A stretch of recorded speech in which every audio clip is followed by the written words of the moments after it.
Let's talk about color management. The Affinity apps are color managed, which means they will convert from the document color profile to your current display profile. So, for example, if you have profiled your display to a particular set of conditions, like I have here, the Affinity apps will take advantage of that custom display profile. Now, the reason this conversion is important is to ensure accurate displaying of colors. More so if you're working in wider color spaces like Adobe RGB or ProPhoto RGB. So when it comes to color management within the Affinity apps, there are a couple of different scenarios and I'll walk you through them. So first then, let's say we are creating a new document from scratch.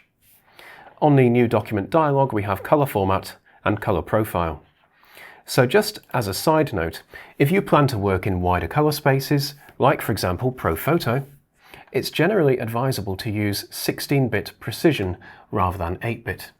16-bit will give you more resolution for all of that additional color information. You might find in 8-bit, for example, if you are saturating colors to extreme values, that you would get some color banding. So 16-bit helps to alleviate that. Then we have color profile. So here I have sRGB by default, but we can choose any profile that we wish to work in. I could choose ROM RGB. So ROM is the equivalent to ProPhoto that happens to ship with the Affinity apps. I'll click OK, and then I've got my new document created here with the ROM RGB color profile.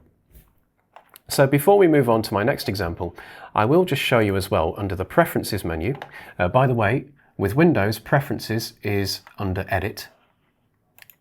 So we go to the Preferences menu, go to Color, and here we have the option of choosing our default color profiles for each particular color format. So RGB, of course, defaults to sRGB, and CMYK has its default there, and Lab has its default as a D50 illuminant. You can change these, but just be aware that it also impacts how images or documents are brought in when they don't have a tagged color profile. So when you bring in an image that has no color profile, it will assume whatever the default is here, which at the moment is sRGB. So just something to be aware of if you work with untagged images. Okay, so let's look at developing raw files then. So raw files are not bound to any particular color space, which means if an image has color values that fall outside the range of sRGB, we can display and work with them. So down here we can check profiles, and we have output profile, which defaults to sRGB.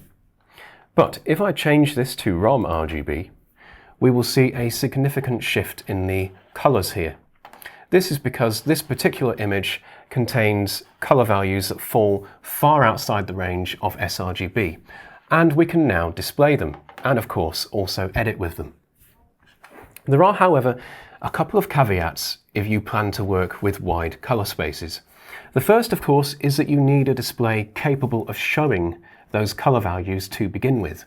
So you'll see displays that advertise 99% of Adobe RGB or 95% of DCI-P3. Those displays can show the wide color space values. Now, I'm just going to develop this raw file to get me to the second point I want to make, which is that you need to be aware of how you export your images.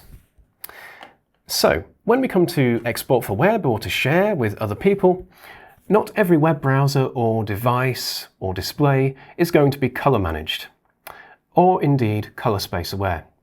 Meaning if you hand it a JPEG or another image format with, for example, ROM RGB primaries, it won't know how to interpret them. Colors will look wrong, often they will look desaturated.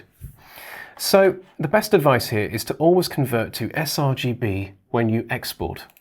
So let's go to File and Export, choose JPEG, and then we want to click More. We have ICC profile here, which is currently set to use document profile, and of course that is going to use ROM RGB. So again, we try and view this exported JPEG on a web browser or a device or an application that is not color managed, it's going to look wrong. So the best kind of compromise is to set the ICC profile to sRGB. This will convert from the ROM color primaries to sRGB color primaries for the exported image, meaning it stands a much better chance of looking correct across a wide array of devices and applications and web browsers. Okay, so there we go, just a quick look at color management within the Affinity apps.